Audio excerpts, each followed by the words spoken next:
ఎవరైతే ఉన్నారో పక్కాగా వాళ్ళు వైసీపీ హయాంలో డబ్బులకు సంచులు సమర్పించి వాళ్ళకి ఉద్యోగాలు పొందినట్టుగా వాళ్ళు మరి సిట్ దర్యాప్తు బృందం అనేటువంటిది చేస్తున్నారు.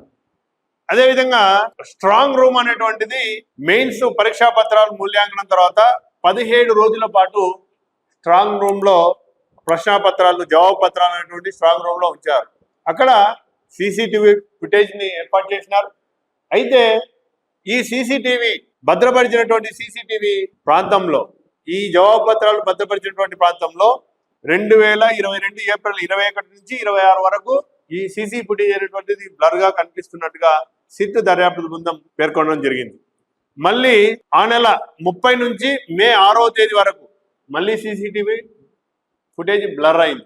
నెక్స్ట్ మే 5న 7 సార్లు స్ట్రాంగ్ రూమ్ తెరిచినారు. అంటే ఒకటే రోజు మే 5వ తేదీ 7 సార్లు స్ట్రాంగ్ రూమ్ ను తెరిచినట్టుగా సిట్ దర్యాప్తు బృందం. ఎందుకు తెరిచారు? 7 సార్లు స్ట్రాంగ్ రూమ్ ని, జవాబు పత్రాలను భద్రపరిచినటువంటి స్ట్రాంగ్ రూమ్ ని 7 సార్లు ఎందుకు